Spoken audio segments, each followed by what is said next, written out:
Saudara-saudara pendengar yang kami kasihi dimanapun Anda berada, Anda kembali bersama kami pada acara Telaga, Tegur Sapa Gembala Keluarga. Saya Gunawan Santoso dari Lembaga Bina Keluarga Kristen dan kali ini saya bersama Ibu Esther Cahya. Kami akan berbincang-bincang dengan Bapak Pendeta Dr. Paul Gunadi. Beliau adalah seorang pakar dalam bidang konseling serta dosen di Seminari Alkitab Asia Tenggara, Malang. Perbincangan kami kali ini merupakan kelanjutan dari perbincangan kami beberapa waktu yang lalu tentang pekerjaan yang cocok. Kami percaya acara ini pasti bermanfaat bagi kita sekalian dan dari studio kami mengucapkan selamat mengikuti. Pak Paul, pada kesempatan yang lalu kita sudah membicarakan tentang pekerjaan yang cocok yang merupakan pertanyaan dari pendengar setia dari Radio Telaga ini. Pak Paul juga sudah memberikan ulasan, namun supaya para pendengar kita saat ini bisa mengikuti perbincangan ini secara lengkap, mungkin Pak Paul bisa menguraikan sedikit apa yang sudah kita perbincangkan, Pak. Pada dasarnya, Pak Gunawan, perkembangan karir seseorang itu diawali sejak dia berusia sekitar 2 tahunan, di mana anak itu mulai mengeksplorasi lingkungannya, dia melihat benda-benda yang asing, kemudian dia mau memegangnya, dia melihat tantangan yang baru seperti tangga, dia mau naik, dan sebagainya. Ini adalah bagian yang penting dalam perkembangan diri dan karir si anak. Artinya apa? Ada hal-hal yang perlu anak ini kembangkan di usia sekitar 2 tahunan, yaitu inisiatif dan kemandirian. Nah, peran orang tua sangatlah penting di sini untuk bisa memberi kebebasan dan juga pengawasan kepada si anak. Pada usia masa sekolah, anak-anak mulai bermain dari usia misalnya 5 tahun hingga 10-11 tahun, anak-anak itu maunya main aja. Nah, ini penting sekali sebab bermain juga nantinya akan memberi kesempatan kepada si anak mengembangkan kualitas yang diperlukan untuk bekerja. Misalnya apa? Ya, untuk mencapai tujuan bersama, anak-anak harus bekerja sama dalam permainan. Ada kelompoknya melawan kelompok yang lain misalkan. Dia harus tenggang rasa, dia nggak bisa hanya menuruti kemauannya sendiri. Ya, dia juga harus saling tolong dengan teman-temannya supaya bisa mencapai tujuan bersama itu. Kita melihat di sini ada begitu banyak hal-hal yang nantinya menjadi kualitas yang diperlukan untuk dapat bekerja. Nah, salah satunya yang juga nantinya sangat berguna dalam bekerja adalah kreativitas. Baik dalam mengembangkan sesuatu maupun kreativitas dalam upaya untuk menyelesaikan problem. Nah, dalam bermain ini nih dipupuk semuanya. Kemampuan untuk menyelesaikan problem sekaligus untuk mengembangkan sesuatu. Nah, ini semuanya nanti akan berperan besar dalam dunia kerja. Pada masa remaja, anak-anak itu akhirnya berteman. Nah, dalam pertemanan inilah anak-anak belajar menjalin dan mempertahankan relasi. Ya, bagaimana saling mengerti satu sama lain. Nah, semua ini adalah hal-hal yang nanti diperlukan dalam bekerja pula. Karena dalam bekerja kita nanti juga harus menjaga relasi dengan sesama, tenggang rasa dengan teman, dan menghargai teman. Nah, ini semuanya nih dipupuk pada masa anak-anak remaja.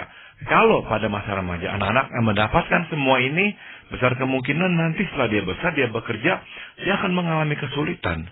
Tidak mudah diterima oleh orang karena pendapatnya harus dituruti, nggak mau menolong orang, maunya hanya mementingkan diri sendiri. Nah, akhirnya kalaupun dia punya kemampuan di bidang tersebut, tapi kalau sikapnya seperti itu, dunia kerjanya akan menolak dia, sehingga dia akhirnya tidak juga bisa masuk dan mengembangkan karirnya.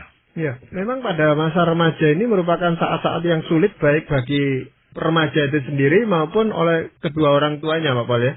Tetapi pada masa remaja ini juga biasanya mereka mulai menemukan karier apa gitu yang akan digeluti berikutnya. Nah, ini peranan orang tua sejauh mana, Pak Paul? Pada masa-masa remaja, orang tua atau pada masa-masa lebih kecil, orang tua seharusnya menjadi pantulan si anak.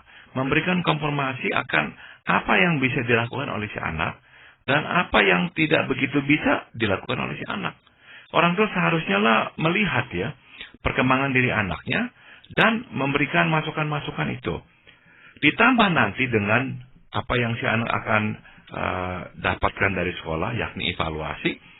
Dia kuat di mana, lemah di mana, dia suka apa, dia nggak suka apa. Ini semua menjadi masukan berharga bagi si anak untuk mengenal apa sebetulnya yang memang dia sukai dan tidak disukainya, apa yang dia mampu lakukan dan apa yang dia kurang mampu lakukan. Kan kadang-kadang kita bisa melihat ada anak-anak yang rasanya dengan mantap mau memilih jalur karir yang sesuai dengan orang tuanya, begitu Pak Paul ya. Misalnya orang tua dokter dari kecil sampai besar memang sudah bercita-cita mau jadi dokter, kan ini mungkin peran panutan gitu Pak ya, kan rasanya kalau hal ini positif sebenarnya Pak ya.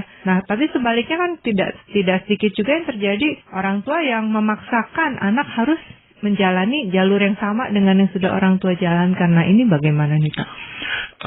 Ada dua hal Ibu Esther pada masa kanak-kanak yang dapat menentukan arah karir si anak. Nah ini bisa berdampak positif, bisa berdampak negatif. Yang pertama yang Ibu Esther sudah angkat adalah kadang-kala tuh anak tuh akan diarahkan masuk ke karir tertentu karena si anak memang mengagumi orang tuanya dan akhirnya apa yang dikerjakan oleh orang tuanya dicita-citakannya pula. Bahwa nanti saya pun juga mau melakukan yang ayah atau ibu lakukan.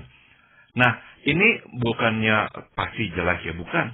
Tapi kalau memang bakat si anak tidaklah di situ dan kemampuan si anak tidaklah memadai, ini bisa menimbulkan rasa frustrasi juga gitu. Ya, di sini penting sekali orang tua berperannya untuk mengatakan kepada si anak bahwa engkau tidak harus sama dengan kami dan engkau tetap bisa berharga dan dipakai oleh Tuhan dengan apa yang kamu sudah terima dari Tuhan. Tidak usah kamu membandingkan diri dengan kami dan harus menjadi seperti kami. Kami tidak menuntut kamu harus seperti kami. Kami akan tetap terima kamu apa adanya dan bersuka cita dengan karunia yang Tuhan telah berikan kepadamu. Jadi di sini memang peran orang tua sangat penting sekali.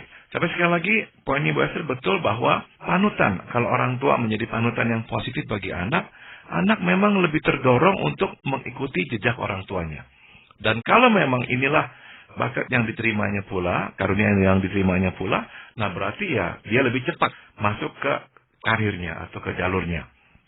Hal kedua yang juga bisa sangat mewarnai pemilihan karir si anak adalah exposure atau maksud saya anak-anak itu tuh pada masa yang kecil sudah diperkenalkan dengan bidang tertentu. Misalkan ayahnya itu senang ngotak-ngatik mobil ya misalnya. Sehingga si anak sejak masih kecil diajak untuk ikut mengotak-ngatik mobil, benarkan ini, pasang itu dan sebagainya. Nah, karena anak sejak kecil diperkenalkan pada bidang tertentu, nah dia juga bisa tuh mengembangkan minat yang lebih besar pada bidang itu. Apalagi kalau dia kok bisa mengerjakannya. Nah, itu makin menambahkan minatnya dia. Nah, ini bisa positif, bisa negatif. Positif dalam pengertian, kalau memang ini sesuai dengan kemampuan si anak, ini memang mempercepat langkah si anak masuk ke jalur karirnya.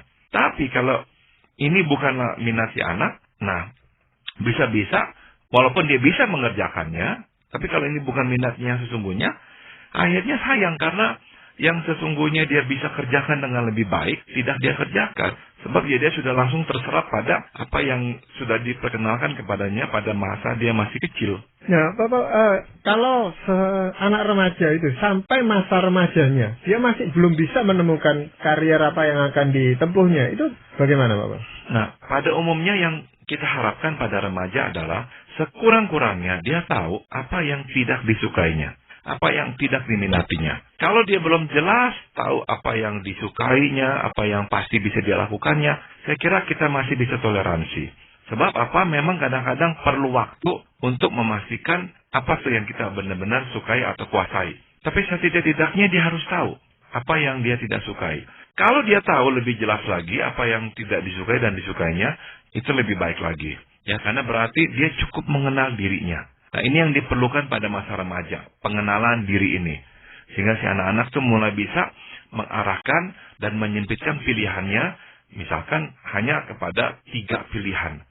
Nah, waktu dia menyelesaikan kuliah, nah pada saat inilah, pada masa dia menyelesaikan SLTA, di masa inilah seharusnya dia sudah bisa melihat ya, oh, pilihan saya ini kalau nggak ini, kalau nggak ini, itu. Nah, ada 2-3 pilihan lah yang seharusnya dia sudah mulai bisa pikirkan. Berarti waktu dia melanjutkan studinya, dia akan memilih salah satu dari yang dia sukai itu, Pak. Betul. Dan biasanya pemilihan ini juga nanti akan dipengaruhi oleh berbagai faktor. Misalnya, faktor kesempatan. kesempatan itu tuh bisa karena faktor ekonomi, ya ada orang yang mau masuk ke bidang tertentu tapi secara ekonomi nggak memungkinkan, akhirnya nggak jadi masuk. Atau juga keterbatasan fisik, mau masuk tapi fisik nggak menunjang sehingga nggak bisa atau apa. Jadi kadang-kadang pilihan-pilihan itu tuh disempitkan oleh kondisi, sehingga akhirnya si anak memilih yang satu dulu dah. Yang penting dia bisa lulus, nanti dia bisa bekerja. Nah, ini yang menjadi pertimbangan utamanya. Kadang-kadang itu yang harus anak-anak lakukan pula. Jadi kan semestinya memang prosedurnya harusnya memang memahami karir apa dulu gitu Pak Paul ya, baru kemudian memilih bidang studinya ataupun nanti jurusan di perguruan tingginya begitu ya. Betul sekali. Yang sering terjadi kan kebanyakan ya sudah sekolah dulu, nanti setelah sekolah baru mikir nanti mau bekerja apa. Nah, salah kaprah yang seperti ini yang sebenarnya cukup menyesatkan Pak Paul ya. Dan ini terjadi sangat banyak di Indonesia saya kira ya, karena memang banyak anak-anak itu tuh tidak benar-benar tahu ya sebetulnya apa tuh karirnya, jalur karirnya. Dia hanya ikut-ikutan misalkan teman, ikut-ikutan juga apa yang orang tua minta, tapi dia sendiri tidak benar-benar memikirkannya. Sayang karena dia akan menghabiskan 4-5 tahun hidupnya untuk sesuatu yang nantinya dia tidak akan gunakan. Jadi sebaiknya memang ya anak-anak ini memberikan waktu yang cukup ya untuk memeriksa dirinya.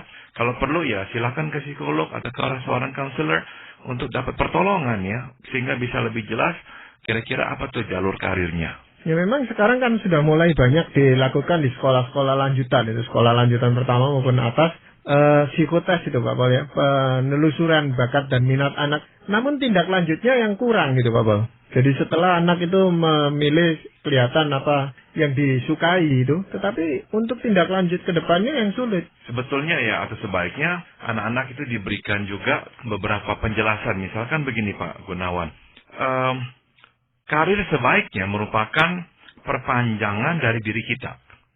Sehingga kita itu tuh tidak memilih sesuatu yang berkebalikan dari diri kita. Misalkan kita orangnya relatif tenang ya, kita nggak suka dengan ketegangan-ketegangan. Nah, janganlah memilih karir yang memang penuh dengan ketegangan. Itu sangat bertolak belakang dengan diri kita.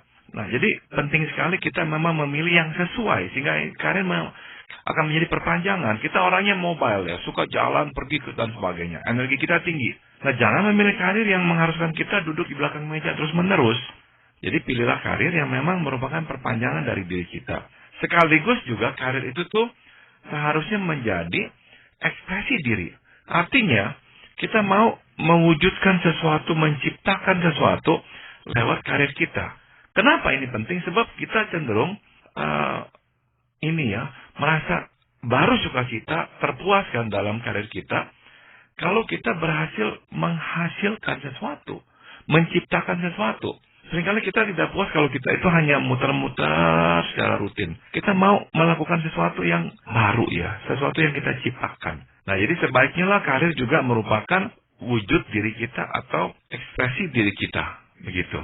Bagaimana dengan ini, Bapak, pertimbangan kebutuhan emosional dalam hal ini, Bapak? Nah, kadang-kadang Bu Esther yang terjadi adalah kita memilih karir karena karir itu akan memenuhi kebutuhan emosional kita. Apakah salah? Tidak selalu salah ya, tidak selalu salah. Karena ya kalau kebutuhan kita terpenuhi oleh karir tersebut, ya sudah tentu kita akan juga merasa senang ya. Misalkan kita memang sangat membutuhkan kasih sayang, terutama waktu kita masih kecil ya, kita kurang sekali kasih sayang. Sehingga kita akhirnya memilih pekerjaan yang berkecimpung dengan anak-anak. Kita bisa melimpahkan kasih sayang kepada mereka dan mereka bisa kembali menyayangi kita. Nah, itu baik, tidak apa-apa ya. Tapi bisa ada dampak negatifnya. Karena kadang-kadang kita akhirnya terkecoh. Sesungguhnya karunia atau kemampuan kita bukanlah di situ. Tapi karena kita mempunyai kebutuhan tertentu, akhirnya kebutuhan itu tuh yang mendorong kita masuk ke jalur karir tersebut. Nah, biasanya kalau inilah yang terjadi, tatkala kebutuhan emosional kita sudah terpenuhi lewat pekerjaan itu, yang akan muncul dalam hati kita adalah rasa jenuh. Jadi kalau ini memang bukanlah bidang yang sesuai dengan kemampuan kita dan minat kita, pada umumnya itu kalau hanya untuk memenuhi kebutuhan emosional, sampai titik tertentu kita mulai jenuh. Ini sebabnya kita melihat ada orang-orang yang alih karirnya itu tuh cukup mengagetkan gitu. Benar-benar kok bertolak belakang, kok bisa menjadi ini atau bisa menjadi itu. Nah, seringkali memang karena faktor ini. Tadinya karir itu dipilih karena sebetulnya untuk memenuhi kebutuhan. Dia mungkin tidak menyadarinya. Setelah kebutuhannya terpenuhi, barulah dia merasa kok nggak nyaman ya, bosen, nggak lagi suka. Baru dia mau mengembangkan sesuatu yang tadinya dia pikir ya bukanlah bakat dia. Tapi waktu dia kembangkan, dia baru benar-benar menyadari betapa sukacitanya dia. Benar-benar ekspresi diri itu ya karirnya. Menjadi wujud dari dirinya sendiri dan merupakan perpanjangan dari dirinya. Begitu. Atau kadang-kadang mungkin akhirnya tidak pernah terpenuhi juga walaupun sudah memilih jalur karir ini, tapi kebutuhannya tidak terpenuhi Pak Paul ya. Misalnya memilih jalur karir tertentu untuk memenuhi keinginan harga diri, gengsi, rasanya profesi ini lebih meningkatkan prestise tersendiri gitu. Namun kan nanti itu sangat relatif untuk mencapainya dan terpenuhinya itu ya. Betul, dan kalau itu yang terjadi, saya khawatir nanti kita itu tuh terus-menerus mengejar mendapatkan pemenuhan kebutuhan tersebut lewat karir kita. Nah, kita memang harus berhati-hati ya. Sebaiknya karir memang bukan untuk memenuhi lubang-lubang dalam hidup kita. Bukan, sebaiknya lubang-lubang kita ya kita penuhi ya dengan cara yang lain yang lebih sehat ya. Misalkan lewat relasi dengan sesama ya. Nah, lebih baik begitu sehingga karir benar-benar merupakan ya ekspresi diri dan ekstensi atau perpanjangan diri begitu. Ada sebagian orang yang memisahkan karier dan hobinya gitu Pak Paul. Jadi untuk memenuhi misalnya kebutuhan emosionalnya dia menyalurkan itu lewat hobi, tapi untuk kariernya dia beda sekali itu. Bisa enggak seperti itu? Bisa ya, saya kira itu sangat-sangat wajar. Jadi benar-benar karir bagi dia adalah ya wujud dirinya dan juga perpanjangan dirinya. Sedangkan untuk kebutuhan emosionalnya ya dia peroleh dari hal-hal yang lainnya, misalkan dari relasinya dengan teman, dan itu baik sekali. Ya, itu berarti di dalam menentukan karier itu ada pertimbangan mengenai apa yang dia sukai dan apa yang dia mampu melakukannya gitu Pak. Betul Pak Gunawan, selalu dalam menentukan pilihan mengenai karir ini kita harus selalu menimbang-nimbang dua faktor ini, kesukaan dan kemampuan ya. Nah, misalkan kita harus menghadapi suatu pilihan yang seperti ini. Kita memang idealnya ya bisa menggabungkan keduanya. Tapi misalkan pilihan itu tidak ada, yang ideal itu nggak ada. Nah, saya anjurkan kita memilih kemampuan daripada memilih sesuatu yang kita sukai, namun tak dapat kita lakukan. Kenapa? Sebab begini, kita membangun karir di asas kemampuan. Kalau hanya kita sukai, tapi kita nggak mampu lakukan, artinya tuh tinggal tunggu waktu, akan jeblok juga, akan hancur, karena kita nggak mendapatkan pengakuan dari orang-orang sekerja. Dan mereka malahan bukan hanya nggak memberi pengakuan, mungkin malah mengkonfirmasi bahwa ini bukan bidang kita. Akhirnya kita tertolak. Jadi pilihlah sesuatu yang sesuai kemampuan kita. Dan bangunlah diri di atas kemampuan itu. Pertajamlah keterampilan kita pada bidang itu. Nah, setelah kita bisa mempertajam dan akhirnya mendapatkan pekerjaan yang sesuai dan mendapatkan pengakuan dari kebiasaan kita itu, kalau kita masih ada waktu, masih ada tenaga, mau mengembangkan sesuatu yang memang kita sukai, tapi belum kita kuasai, silakan. Tapi jangan kebalikan ya. Terus ngotot, mau menambah, mengasah kemampuan yang kita nggak pernah miliki. Yang kita miliki kita abaikan. Keliru. Justru yang kita sudah terima dari Tuhan, itu adalah bagian kita, porsi kita, dan kita bertanggung jawab untuk mengembangkannya. Nah, kalau seseorang mulai menyadari bahwa dia keliru gitu Pak Paul ya, apa yang bisa dia lakukan? Sebaiknya alih karir. Nah, ini memang berat. Apalagi kalau ini kita baru sadari di usia parubaya. Dan ya secara keuangan, keluarga bergantung pada kita. Nah, ini berat memang. Tapi ya kalau memungkinkan, kita alih karir. Pada umumnya, kita itu tuh alih karir kurang-kurangnya sekali dalam hidup. Pada umumnya. Jadi seringkali tuh kita itu tuh akhirnya tuh belok ya, arah masuk ke karir yang berbeda. Nah, itu bukan sesuatu yang tidak lazim, melainkan justru lazim. Kalau memang karir yang baru ini nih bisa mengembangkan diri kita, benar-benar merupakan perpanjangan dari diri kita, dan memang memungkinkan kita melakukannya, lakukanlah. Namun kalau harus mengorbankan keluarga kita, ya untuk sementara kita harus mengalah, kita bertahan. Meskipun kita tidak terlalu lagi menyukai apa yang kita lakukan, gitu. Iya, ada orang itu yang suka berpindah-pindah karier gitu Pak Paul. Dan itu mungkin kalau tadi kita bicarakan tentang karier itu sudah bukan satu rumpun lagi gitu. Pindahnya itu jauh gitu. Kok bisa seperti itu ya Pak? Kalau kita mau berpikir positif ya, ada orang yang memang dikaruniai Tuhan banyak kemampuan. Ada itu. Jadi benar-benar tuh dia bisa menguasai pelbagai jalur karir. Ada yang seperti itu. Tapi jarang. Kebanyakan kita itu tuh sebetulnya hanya punya satu jalur karir yang sangat kuat. Kemudian dua yang setengah kuat. Jadi kita memang bisa pindah sekurang-kurangnya ya 2 kali dah. Karena di situ juga kita mempunyai kemampuan yang lumayan baik. Tapi umumnya hanya satu yang sungguh-sungguh kita sangat-sangat cakap untuk melakukannya. Nah, jadi kalau orang yang suka-suka pindah, kalau memang sebetulnya tidak seperti itu, ya memang kemampuannya tidak dalam semua bidang, kemungkinan besar ya dia memang belum tahu Pak Gunawan. Apa tuh yang dia sukai? Apa tuh yang tidak disukai? Apa tuh kemampuannya? Berarti apa? Berarti proses yang seharusnya dia lewati pada masa-masa yang lebih kecil ya, usia-usia remaja misalkan, tidak dia lewati dengan baik. Sehingga sampai udah tua, tetap masih belum tahu apa tuh yang benar-benar adalah karunia-Nya. Yang sulit kan kalau memang dalam situasi ekonomi yang tidak menentu ini, kadang-kadang untuk benar-benar memilih yang sesuai itu yang susah sekali didapatkan Pak Paul ya, baik dari bukan hanya dari segi minat, tapi bahkan juga dari segi kemampuan kadang-kadang harus melakukan banyak penyesuaian lagi. Jadi memang pada akhirnya Ibu Esther ada 3 kata K yang harus kita nanti gabungkan. Kesukaan, kemampuan, kesempatan. Karena ada kalanya kita bisa mengerjakan yang kita sukai dan sesuai kemampuan. Jadi ada kesukaan, ada kemampuan. Itu karena kita diberikan kesempatan oleh Tuhan. Tapi ada kalanya kita tidak diberikan kesempatan itu. Kondisi lingkungan tidak mengizinkan, sehingga meskipun kita menyukainya dan kita mempunyai kemampuan melakukannya, tapi kita tidak bisa mengerjakannya karena tidak ada kesempatan itu. Jadi benar-benar ya 3 ini nih harus ada ya. Kesukaan, kemampuan, dan juga kesempatan. Berbahagialah orang yang diberikan ketiganya. Tapi saya tahu tidak semua orang diberikan ketiganya. Dan bahkan banyak orang yang tidak memiliki kesempatan itu. Dan kita tidak pernah bisa benar-benar ketahui kenapa. Kenapa Tuhan tidak memberikan kesempatan itu kepada sebagian orang. Kita tidak boleh menuduh Tuhan tidak adil. Sebab ada rencana Tuhan yang seringkali tidak kita ketahui. Pastilah yang dia berikan baik untuk kita dan itulah yang kita terima.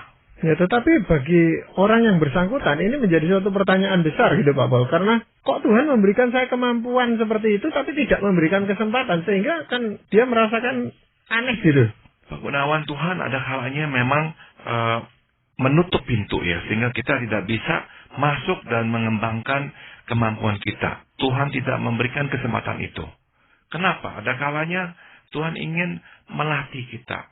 Untuk melengkapi kita. Supaya pada akhirnya kita benar-benar bisa menjalankan dan mengemban peran itu dengan lebih baik. Ya, seperti Musa. Musa memerlukan berpuluhan tahun bentukan Tuhan. 40 tahun di Mesir, 40 tahun di Midian, untuk mengerjakan tugas Tuhan selama 40 tahun terakhir hidupnya. Ya, jadi ada kalanya itulah yang Tuhan harus lakukan kepada kita. Yosua, sebelum dia memimpin umat Israel masuk ke tanah Kanaan, bertahun-tahun dia mendampingi Musa. Dia menjadi benar-benar asisten dan tangan kanan Musa. Sampai pada akhirnya Tuhan memberikan kesempatan itu kepada dia. Tapi Kaleb, rekan Yosua, tidak mendapatkan kesempatan itu. Yang diminta menggantikan Musa adalah bukannya Kaleb, tapi Yosua. Nah, kenapa bukannya Kaleb? Tidak kita ketahui juga. Tapi Tuhan memberikan kesempatan itu kepada Yosua. Nah, kita nggak bisa sepenuhnya mengerti rencana Tuhan, kita mesti percaya rencananya baik. Dan kalau kesempatan itu tidak Tuhan berikan, percayalah bahwa tetap ini baik. Baik mungkin untuk kita juga, kadang-kadang ada hal-hal yang sebaiknya tidak kita kerjakan. Karena kalau kita paksakan diri, mungkin itu akan lebih nantinya berakibat atau berpengaruh buruk pada diri kita. Kalau begitu, sikap yang benar mungkin kita harus mensyukuri karier itu dalam bentuk apapun yang Tuhan percayakan kepada kita, Bapak. Betul, Pak Gunawan. Betul. Jadi sebaiknya Kesempatan yang Tuhan berikan, kita terima. Porsi yang Tuhan berikan, kita terima. Kita lakukanlah dengan penuh tanggung jawab. Sebab firman Tuhan pun berkata yang Tuhan tuntut adalah kita setia dalam hal-hal yang kecil. Dan kalau kita bisa membuktikan diri setia pada hal yang kecil, baru Tuhan nanti memberikan kepercayaan untuk hal-hal yang lebih besar. Ya, kalau kita melihat karier dari Yusuf itu juga penuh dengan variasi gitu Pak Paul ya. Sangat-sangat bervariasi dan benar-benar bagian-bagian yang tidak mengenakan itu tuh banyak dan berlangsung selama belasan tahun dalam hidupnya. Dan untuk satu kurun dia tidak tahu tuh apakah yang akan nanti menimpa hidupnya. Karena seolah-olah terus-meneruslah kemalangan yang menimpa hidupnya. Pertama dijual oleh saudara-saudaranya sendiri. Hampir dibunuh bahkan oleh saudara-saudaranya. Kemudian difitnah oleh majikan, oleh istri majikannya. Harus masuk ke penjara. Di penjara, dilupakan oleh temannya yang ditolongnya. Terus seperti itu. Tapi memang itulah persiapan yang Tuhan memang tentukan bagi Yusuf untuk dia melakukan sesuatu yang sangat-sangat penting dalam sejarah umat Israel. Ya, Pak Paul, untuk mengakhiri perbincangan kita tentang pekerjaan yang cocok ini, mungkin Pak Paul ingin menyampaikan sebagian dari firman Tuhan. Di akhir hidupnya Yusuf berkata kepada saudara-saudaranya setelah ayahnya meninggal dunia ya, di hari tuanya, dia berkata begini, "Jangan takut sebab aku inikah pengganti Allah. Memang kamu telah mereka-rekakan yang jahat terhadap aku. Tetapi Allah telah mereka-rekakannya untuk kebaikan. Dengan maksud melakukan seperti yang terjadi sekarang ini. Yakni memelihara hidup suatu bangsa yang besar." Saya ambil dari Kejadian 50, 19 dan 20. Kita melihat di sini, Yusuf pada akhirnya menyadari maksud Tuhan. Belasan tahun dia tidak menyadari maksud Tuhan. Tapi akhirnya dia menyadari, Tuhan memang ingin membawa dia ke Mesir, menjadi Perdana Menteri, untuk menyiapkan tempat dan kehidupan bagi keluarganya, agar mereka tidak mati kelaparan. Dan akhirnya Tuhan membawa Israel keluar dari Mesir, untuk kembali lagi ke tanah Kanaan. Terima kasih Pak Paul untuk perbincangan ini Bu Esther, banyak terima kasih. Kami percaya bahwa perbincangan ini menjawab pertanyaan pendengar kita dan menjadi berkat bagi kita sekalian. Para pendengar, kami mengucapkan banyak terima kasih Anda telah mengikuti perbincangan kami dengan Bapak Pendeta Dr. Paul Gunadi dalam acara Telaga, Tegur Sapa Gembala Keluarga. Kami baru saja berbincang-bincang tentang pekerjaan yang cocok, bagian yang kedua. Bagi Anda yang berminat untuk mengetahui lebih lanjut mengenai acara ini, silakan menghubungi kami lewat surat. Alamatkan surat Anda ke Lembaga Bina Keluarga Kristen atau LBKK Jalan Cimanuk 58, Malang. Anda juga dapat menggunakan email dengan alamat telaga@indo.net.id. Kami juga mengundang Anda untuk mengunjungi situs kami di www.telaga.org. Saran-saran, pertanyaan, serta tanggapan Anda sangat kami nantikan. Dan akhirnya dari studio kami mengucapkan terima kasih atas perhatian Anda. Sampai jumpa pada acara Telaga yang akan datang.